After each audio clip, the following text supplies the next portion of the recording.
Sa pagsisimula ng kwento, nakikita natin ang isang lalaki sa isang lugar na hindi niya maintindihan.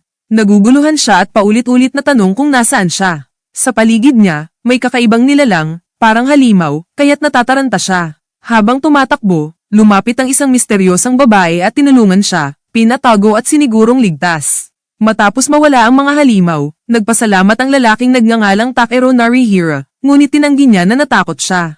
Nagpahiwatig siya na kung hindi lang siya nasaktan, kaya niyang patumbahin ang kalaban. Natawa ang babae, pero parang naniwala rin sa tapang niya. Nagbiro ang babae at tinanong siya kung tutuparin ba niya ang pangako na ililigtas niya ito kapag muli itong mapahamak. Walang alinlangan, pumayag si Takeru. Doon, bigla niyang naramdaman ang kakaibang damdamin. Aminado siya sa sarili niya, nahulog na ang loob niya sa babae sa unang tingin pa lang. Pero biglang nagbago ang lahat. Nagising si Takeru sa totoong mundo, o akala niya ganoon. Napapaligiran siya ng mga sigang galit sa kanya. Inakusahan siyang nanggugulo sa teritoryo nila. Kahit nakagapos na, ayaw pa rin niyang sumuko. Sinabi niya ang paniniwala ng angkang Narihira, hinding-hindi aamin ng pagkatalo, kahit kamatayan pa ang kapalit. Sa gitna ng gulo, paulit-ulit niyang binabanggit ang tungkol sa isang babaeng nakita niya sa panaginip, ang soulmate niya. Pinagtawanan siya ng lahat, para sa kanila, baliw lang siya. Pero para kay Takeru, alam niyang hindi iyon basta panaginip. Habang nagmomotor, sinagip niya ang hayop na nakita niya sa panaginip at doon bigla siyang nahulog muli, at paggising niya, nasabi niya na ito na ang ika-2,000 na beses. Nandoon ulit ang babaeng hinahanap niya. Para kay Takeru, malinaw na malinaw, ang babaeng nakita niya noon ay totoo, at nasa mundong ito. Napagtanto ni Takeru na wala na siya sa Tokyo. Ang lugar ay tinawag na Denji Heian-kyo, isang modernong lungsod na may halong sinaunang kultura. May mga convenience store, electronic payments, at festival, ngunit kakaiba ang sistema at terminolohiya. Biglang tumunog ang alarm, darating na ang Black Mist, isang mapanganib na fenomeno na nagpapalitaw ng mga nilalang na tinatawag na Oni. Pinapalikas ang mga tao, ngunit si Takeru ay naiwan sa loob. Sa halip na mamatay o maging bato, nakakagalaw pa rin siya. Dito napansin si Takeru ng dalawang mandirigma, sina Atsunaga at Yura, mga onmyoji. Ginamit nila ang 5 elements technique para talunin ang Oni at tuluyang mawala ang Black Mist. Napansin nila si Takeru, isang ordinaryong tao na kayang gumalaw sa loob ng Black Mist, at sinabi nilang imposible siyang manalo laban sa Oni. Hindi umatras si Takeru. Para sa kanya, sapat na ang lakas ng loob at paniniwala sa sarili.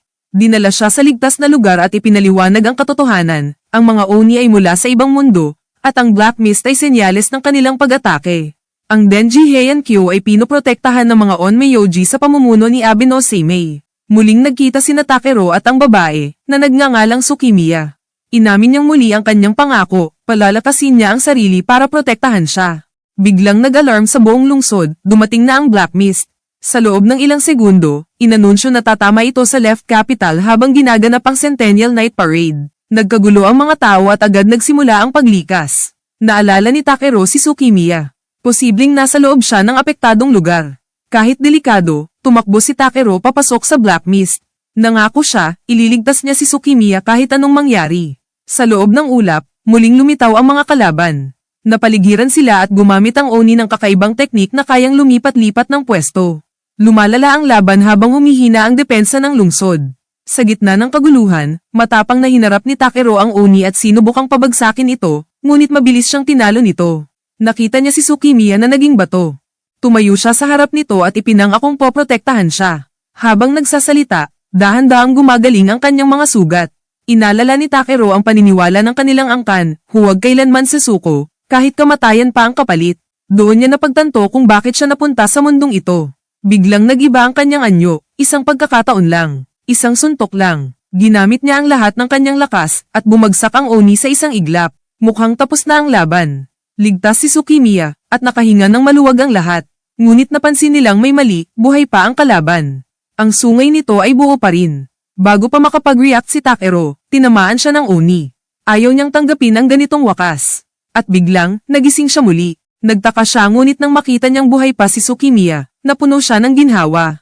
Pero imbes na matuwa, biglang natakot si Tsukimiya na parang hindi niya kilala si Takeru. Muli siyang nagtaka, wala ni isa sa kanila ang nakakaalala sa kanya. Dumating si Atsunaga at agad siyang pinaghinalaan. Para sa kanila, isa lang siyang kaina-hinalang tao na biglang sumulpot. Kahit pilit niyang ipaliwanag na kilala niya si Tsukimiya at nagkasama na sila noon, lahat ay naniwalang gawa-gawa lang iyon ng kanyang imahinasyon. Dinala si Takero sa Onmyo Bureau, kung saan naroon ang makapangyarihang mga Onmyoji. Doon niya nakilala si Abe no Seimei, ang pinuno ng mga Onmyoji. Pero kahit siya, walang alaala tungkol kay Takero. Lalong lumala ang sitwasyon nang sabihin ni Takero na nilabanan niya ang isang uni sa loob ng Black Mist, isang bagay na imposible raw para sa isang ordinaryong tao. Para patunayan ang sarili, iminungkahi ni Takero ang isang simpleng solusyon, ipakita niya sa aksyon ang sinasabi niya. Ayon sa paniniwala ng angkan nila, hindi sapat ang salita, kailangang patunayan ang lakas sa gawa. Pero sa laban, mabilis siyang natalo. Malakas ang loob niya, pero malinaw na kulang pa ang kanyang kakayahan kumpara sa mga tunay na Onmyoji. Habang naguguluhan siya, napansin ni Takero ang isang mahalagang detalye, mas maaga ang takbo ng panahon. Ang entablado para sa Centennial Night Parade ay hindi pa tapos, at ayon kay Tsukimiya, 2 linggo pa bago dumating ang isang mahalagang panauhin. Doon niya napagtanto ang totoo, bumalik siya sa panahong bago mamatay si Tsukimiya. Dahil dito, nagpa siya si Takero na baguhin ang kapalaran. Nangako siya sa sarili na sa pagkakataong ito, poprotektahan niya si Tsukimiya kahit anong mangyari.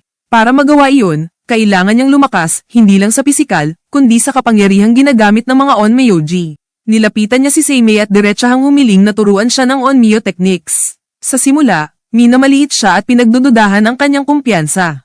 Pero sa kabila ng lahat, pumayag si Seimei, may kondisyon nga lang. 1 linggo lang ang ibinigay kay Takero para patunayan na karapat-dapat siya. Sinimulan ng pagtuturo sa mga batayan ng Onmyo, ang 5 elemento, kahoy, apoy, lupa, metal, at tubig, at ang paggamit ng spiritual energy. Ipinaliwanag na lahat ng tao ay may spiritual energy, pero kakaunti lang ang may kakayahang kontrolin ito ng maayos. Sa kabila ng paliwanag, atat si Takero at gusto na agad matutong kontrolin ng Shikigami, ibinigay sa kanya ang isang training tool na tinatawag na Godaikon, at ang unang pagsubok ay patayuin ito gamit lamang ang spiritual energy. Pero kahit anong focus niya, hindi gumagalaw ang Godaikon. Naiwan siyang mag-isa, paulit-ulit na sumusubok, pero laging bigo. Habang nag-uusap sila ni Atsunaga, doon rin tuluyang inamin ni Takero ang katotohanan, nasa isang time loop siya, at sa loob ng 2 linggo, mamamatay si Tsukimiya. Para sa kanya, malinaw ang misyon, siya lang ang kayang magbago ng kapalaran nito.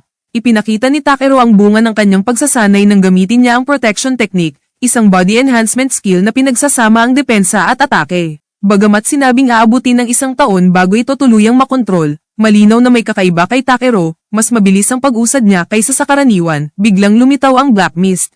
Nagkagulo ang lahat, agad na inutos ang pag-deploy ng summon ng platform, at sabay na pinatawag ni Atsunaga at Yura ang kanilang mga Shikigami, kasama ang 12 monthly generals. Nagsimula ang opensa laban sa kalaban. Napansin nilang kayang kontrolin ng kaaway ang mga puppet mula sa malayo, kaya nagplano silang lapitan ang main body habang inihahanda ang isang malakas na thunder technique para tapusin ito sa isang bagsakan. Sa kabila ng babala na mabilis mauubos ang spiritual energy kapag mag-isa lang ang kumokontrol ng Shikigami, tumanggi si Atsunaga na umatras. Ibinuhos niya ang lahat ng kanyang panata upang protektahan ang Heian-kyo, kahit pakapalit nito ang sariling buhay. Sa gitna ng matinding panganib, biglang lumitaw si Takero, nasa loob mismo ng Black Mist. Ginamit niya ang protection technique, at doon napagtanto ng iba na totoo ang sinasabi niyang lakas at determinasyon. Kahit siya mismo ay nagulat na sa wakas ay nagtagumpay ang teknik na labis niyang pinag-aralan. Inamin ng Onmyoji na kahanga-hanga ang resolusyon ni Takero, ngunit pinaalala rin na hindi basta-basta ang Onmyo techniques. Gayunpaman, malinaw na may kakaiba sa kanya, pinatunayan niya ang sarili hindi sa salita, kundi sa gawa, ayon sa paniniwala ng kanilang angkan. Tinanggap si Takero sa labanan at ipinakita ang potensyal niya sa pagkontrol ng Shikigami, kahit hindi pa perpekto. Namangha ang lahat sa ipinakita niyang lakas at sa kakaibang pagsasanib ng pisikal na kapangyarihan at Onmyo techniques. Sa huli, iminungkahi ni Seimei na formal nang maging isa sa kanila si Takero, isang kaganapang magbabago sa direksyon ng kanyang kapalaran. Pagkatapos, napunta si Takero sa atensyon ng mga senior Onmyoji na sina Iruka at Kajiki. Minamaliit nila si Takero, sinasabing kahit ang Godaikon ay hindi niya makontrol at hindi raw siya bantakan inuman. Nagpapaalala naman si Iruka na bilang mas nakatatanda, dapat ay maging mahinahon sila sa mas mahihina. Nagbiro naman si Takero at sinabing mukha silang kontrabida sa mga kwento, at tinanong kung kinakabahan ba sila dahil may bagong dating na may potensyal. Nauwi ang usapan sa isang labanan. Para sa kanila, biro lamang ito, pero para kay Atsunaga, kahit pagsasanay ay dapat ituring na tunay na laban kung saan nakataya ang buhay. Samantala, inutusan si Kazura na imbestigahan ang pinagmulan ni Takero. Sa kabila ng pagsisikap, wala siyang makuhang kahit anong impormasyon tungkol sa kanya. Nagdulot ito ng mas maraming tanong, baka raw talaga galing siya sa ibang mundo. Ngunit meron siyang Bellflower Seal, isang marka na para lamang sa mga isinilang sa Denji Heiankyo, kaya lalo pang naging palaisipan kung sino talaga siya. Nang natalo sina Iruka, biglang pinalitan siya ni Yura, dahilan upang magharap ang dalawang kandidato para sa 5 Spirit Star. Dito naging seryoso ang laban. Mabilis ang galawan, palitan ng kontrol sa Shikigami, at eksaktong paggamit ng Onmyo techniques, kabilang ang 5 Elements at 5 Thunder technique. Biglang natapos ang labanan, at bagamat may malinaw na nanalo, ramdam ni Yura na may kulang. Napansin na hindi ipinakita ni Atsunaka ang lakas na minsan na niyang nailabas noon, habang si Takero naman ay naguguluhan kung bakit hindi na niya muling mailabas ang itim na kamao sa labanan. Pagkatapos ng laban, nagkaroon ng maikling pag-uusap. Napansin ni Yura na mas maayos ang chemistry niya kay Kajiki. Lumabas ang tensyon, pero itinago ito sa mga salitang parang biro. Lumipat ang eksena sa mas payapang sandali kung saan pinagluto ni Takero sina Tsukimiya. Pinasalamatan siya sa araw-araw na pagtulong at sa hindi inaasahang galing niya. Nabanggit din na paparating na ang 5 Spirit Star Selection, ang pinakamataas na ranggo ng isang Onmyoji. Inamin ni Takero na hindi ambisyon o karangalan ang dahilan kung bakit siya naging Onmyoji. Ginagawa niya ang lahat para maprotektahan si Tsukimiya. Hindi ito itinuturing na dakilang dahilan, pero para sa kanya, sapat na iyon. Nagbahagi si Tsukimiya ng kanyang takot sa mga Oni. Bigla raw silang sumusulpot at sinisira ang kapayapaan ng lungsod. Sa pamamagitan ng kanyang sayaw, gusto niyang magbigay ng kapanatagan sa mga tao. Iyon ang dahilan kung bakit mahalaga sa kanya ang bawat pagtatanghal. Samantala, nagpa siya sina Seimei na subukan si Takero sa isang mapanganib na eksperimento. Inutusan niya si Atsunaga na atakihin siya ng walang pagpipigil gamit ang 5 Thunder technique upang pilitin siyang ilabas ang tunay niyang lakas. May nakahandang sumagip, ngunit malinaw na malalagay sa panganib ang buhay ni Takero. Tinanggap ni Takero ang hamon ng walang pag-aatubili. Sa gitna ng sunod-sunod na kidlat, nagawa niyang pigilan ang atake. Ikinagulat ito ng lahat, at dito nagsimulang maniwala si Seimei na may kakaibang kapangyarihan si Takero na hindi pa ganap na nauunawaan. Dumating ang araw ng pagtatanghal. Habang masaya ang mga tao at humahanga sa sayaw ni Tsukimiya, ramdam ni Takero na may mali. Sa kanyang alaala, ito ang araw na nagsimula ang trahedya. Bigla niyang binalaan ng lahat, darating ang Black Mist. Sa una, walang naniwala. Ngunit nang lumabas ang opisyal na anunsyo, nagkagulo ang buong lugar. Alam ni Takero na ito ang sandaling sinusubukan niyang baguhin. Ayaw niyang maulit ang nakaraan. Pagkatapos, ipinaliwanag ni Atsunaga na si Takero ay naglalakbay sa oras at minsan na niyang nakita si Tsukimiya na mamatay sa harap niya. Sa pagkakataong ito, pinili niyang paniwalaan siya, kahit hindi nila alam kung sino talaga siya. Samantala, nagkaroon ng pagtutuos laban kina Takero at Yura gamit lamang ang taijutsu. Lumabas ang sama ng loob at pagdududa sa sarili. Sa huli, nanaig si Takero gamit ang tamang tiyempo at obserbasyon, at pinaalalahanan si Yura na hindi lahat ay nakikita sa unang tingin. Biglang muling nagpakita ang Black Mist, mas maaga kaysa inaasahan. At higit na nakagugulat, naroon mismo si Tsukimiya. Sa gitna ng kaguluhan, pinili ni Takero na siya mismo ang kumontrol sa Shikigami upang protektahan siya. Habang tumatagal ang sagupaan, bumabagsak ang kondisyon ng Spirit Particle Reactor ni Takero. Kapag bumaba pa ito, tuluyan na siyang hindi makakagalaw. Pinayuhan siyang umatras at magbigay ng distansya, pero tumanggi siya. Ayaw niyang mabigo, ayaw niyang mawala si Tsukimiya muli. Sa gitna ng desperasyon, tuluyan ng pinakawalan ni Takero ang tunay niyang kapangyarihan. Nayanig ang labanan at natalo niya ang Oni. Sa wakas, nakita ni Takero si Tsukimiya, buhay at walang sugat. Paulit-ulit niyang pinatunayan sa sarili na nagtagumpay siya sa pagkakataong ito. Ngunit hindi pa tapos ang laban. Biglang nawalan ng malay si Takero at nawalan ng kontrol sa Shikigami. Habang wala sa katinoan, biglang nagpakita si Seimei. Walang pag-aalinlangan, tinawag niya ang isang makapangyarihang nilalang, ang Heavenly General na si Tuda. Sa sandali ito, malinaw ang sinabi ni Seimei, narito ang tunay na kalaban mo Takero. Ang Heavenly Generals ni Seimei ay isang kapangyarihang bihirang masilayan ng kahit sinong Onmyoji. Dahil sa lakas ng salpukan, nagkaroon ng malaking pinsala at malinaw na may puwersang hindi normal ang gumalaw.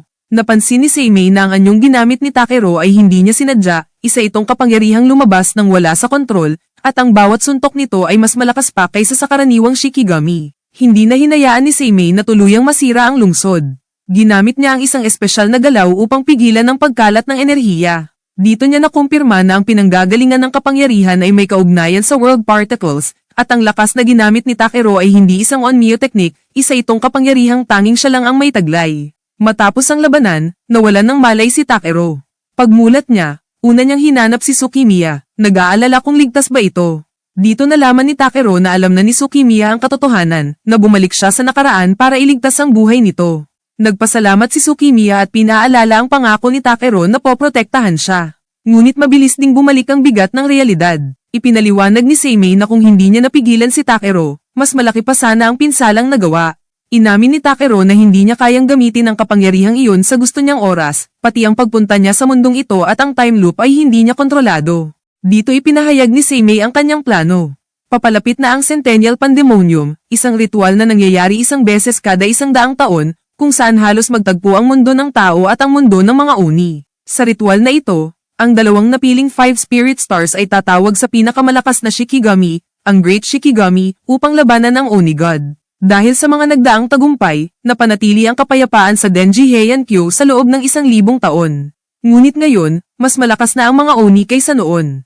Kaya nais ni Seimei na gamitin ang kapangyarihan ni Takero sa susunod na Centennial Pandemonium. Laking gulat ni Atsunaga nang ialok kay Takero ang posisyon bilang 5 Spirit Star. Nagdalawang isip si Takero, hindi dahil sa takot, kundi dahil alam niyang hindi pa niya lubos na nauunawaan ang sarili niyang kapangyarihan at baka mas makasama pa ito kaysa makatulong. Sa kabila nito, nanatili si Takero sa Denji Heian-kyo. Humingi siya ng paumanhin sa mga taong naapektuhan ng labanan at tumulong sa pag-aayos ng lungsod.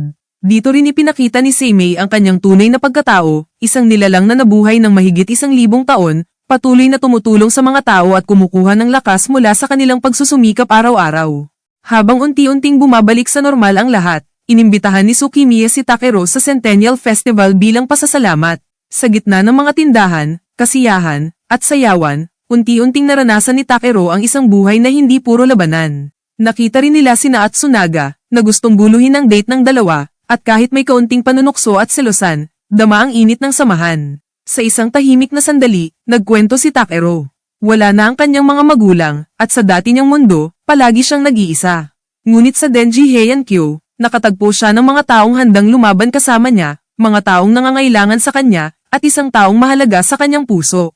Doon niya tunay na naunawaan ang kasabihan ng kanilang angkan na hindi dapat masanay sa pagiging mag-isa. Kalaunan, sinimulan ng 5 Spirit Star Appointment Ceremony.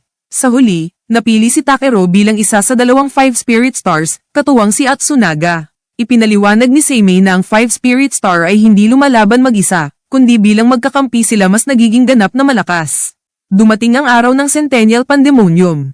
Ipinaliwanag ang panganib ng pag-summon sa Great Shikigami, ang mismong katawan ng 5 Spirit Stars ang magsisilbing sisidlan, at napakalaki ng kapalit nito sa kanilang buhay. Gayunpaman, handa si Takero. Ginawa ni Seimei ang ritual upang tawagin ang Great Shikigami. Namangha si Takero sa laki nito. Sa simula ng laban naging maayos ang koordinasyon nila. Ngunit biglang lumakas ang Oni God, na gumagamit ng Onmyo techniques na 7-step snake, isang bagay na hindi inaasahan. Sa bawat hakbang nito, lalo itong lumalakas hanggang sa tuluyang mabago ang anyo. Habang tumitindi ang laban, bumigay ang Great Shikigami. Sa desperasyon, nagpa siya si Atsunaga na isakripisyo ang sarili upang iligtas ang lahat. Hindi ito matanggap ni Takero. Sa gitna ng kaguluhan, lumitaw si Seimei, na malamig na nagsabing tapos na ang Heian-kyo. Pagkatapos nakikita natin si Takero na sugatan, bigo at puno ng pagsisisi. Gusto niyang protektahan ang lahat. Gusto niyang iligtas si Tsukimiya. At sa huling sandali, iisa lang ang hiling niya, makabalik sana siyang muli, para itama ang lahat. Sa gitna ng pagkawasak at kalituhan, muling nagising si Takero na puno ng pagsisisi. Pakiramdam niya ay muli na naman siyang nabigo, hindi niya naprotektahan si Tsukimiya, at dahil sa kanyang kahinaan, tila papunta na naman sa kapahamakan ang Heian-kyo. Sa kanyang isip, tapos na ang lahat. Ngunit bago pa tuluyang lamunin ng galit ang sitwasyon, biglang dumating si Atsunaga at hinarap si Takero. Dinala ni Atsunaga si Takero sa harapan ni Seimei upang sagutin ang mga binitawan nitong salita noon, ang deklarasyong tapos na ang Heian-kyo. Itinanggi ni Seimei ang lahat at sinabing wala siyang maalala na ganang sinabi. Ngunit malinaw kay Takero ang nangyari. Sa nakaraang buhay, pinabayaan ni Seimei ang Heian-kyo, tinalikuran ng mga kasama, at hinayaang bumagsak ang lungsod. Iginiit ni Seimei na ang tanging hangarin niya ay ang walang hanggang kasaganaan ng Denji Heian-kyo. Ngunit bago pa man tuluyang makapagpaliwanag ay tinangka niyang saktan si Seimei.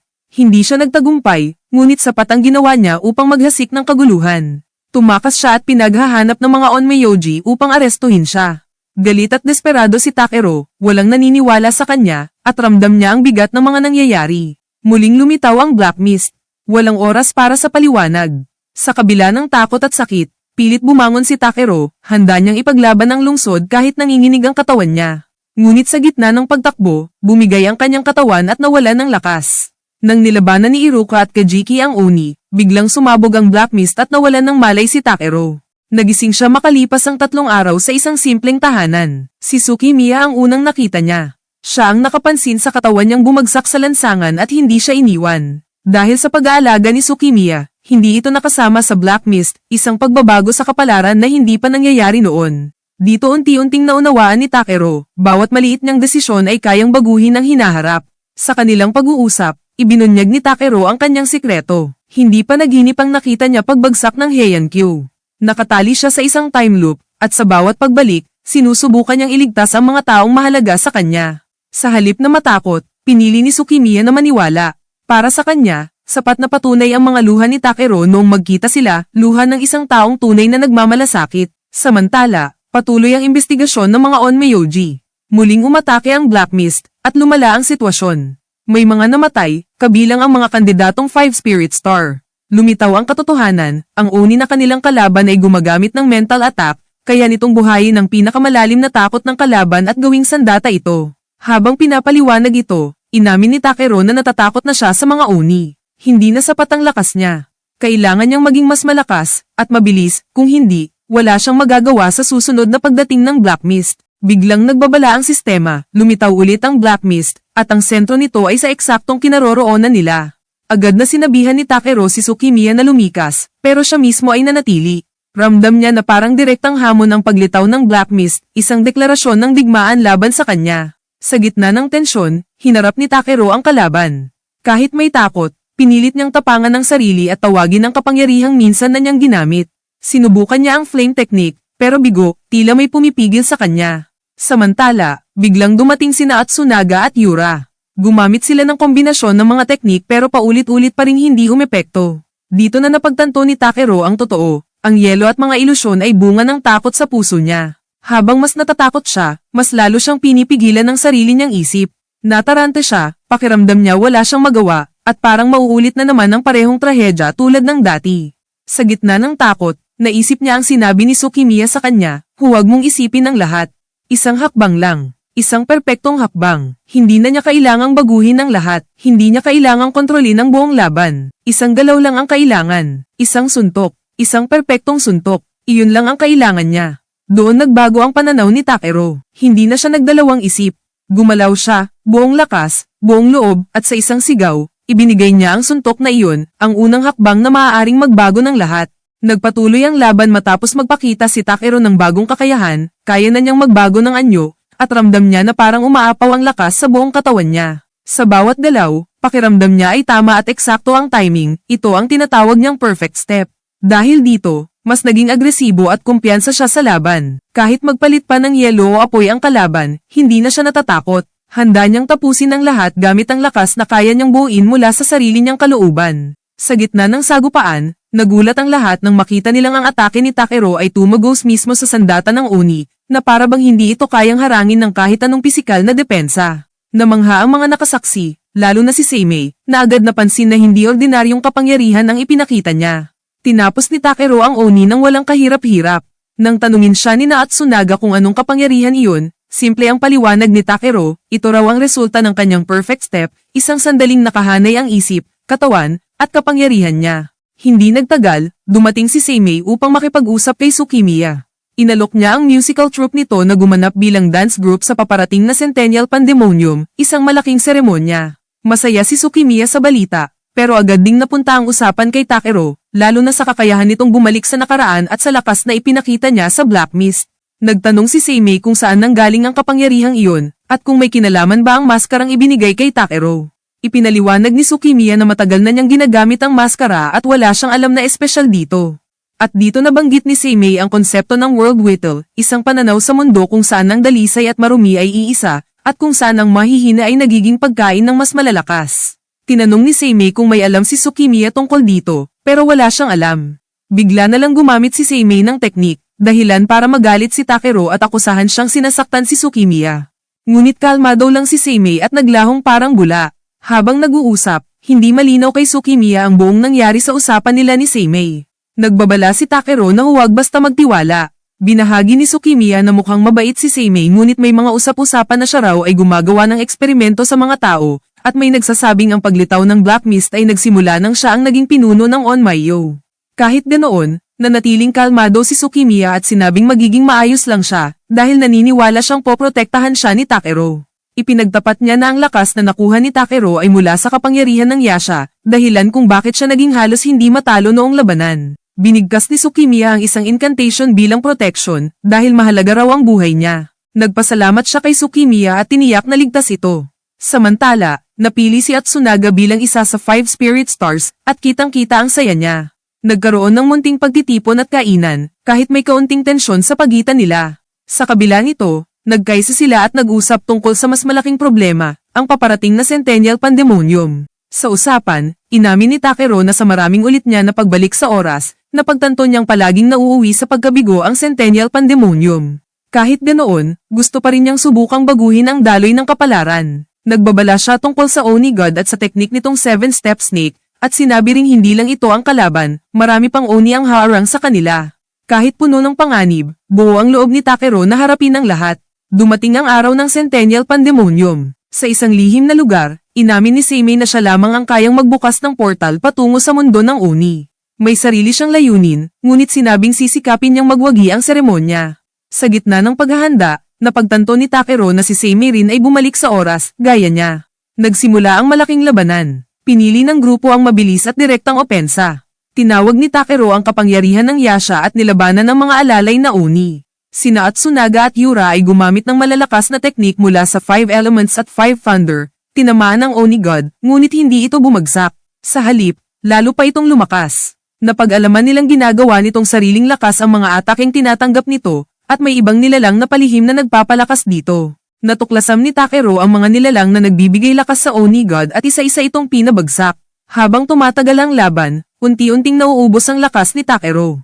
Pagkatapos, pinakawalan nila ang pinakamalalakas na ritual at atake na siyang tumapos sa Oni God. Akala nila ay tapos na ang lahat ngunit biglang may hindi inaasahang nangyari. Sa paningin ni Takero ang mga Oni ay nagmistulang tao. Lumitaw sina Kajiki at Iruka, at naguguluhan siya. Sinubukan ni Takero pigilan ang laban at ipinaliwanag ng mga tao ang nakikita niya, hindi basta mga halimaw. Dito muling lumitaw si Seimei at ipinaliwanag ang katotohanan ng World Whittle, isang mundo kung saan ang mahihina ay nagiging sustansya ng malalakas, at ang kamatayan ay bahagi ng natural na balanse. Ang mga nakikita niya ay hindi simpleng ilusyon, kundi ang tunay na anyo ng mundong ginagalawan nila. Sa huling sandali, iniwan ni Seimei ang isang malamig na babala, kahit ang kamatayan ni Takero ay magiging bahagi ng siklong ito. Nangakong muli silang magkikita. Naiwan si Takero na puno ng pagkalito at tanong, hindi lang tungkol sa kalaban, kundi tungkol sa mismong mundo at kung talagang kaya pa ba niyang baguhin ang kapalaran ng Denji Heiankyo.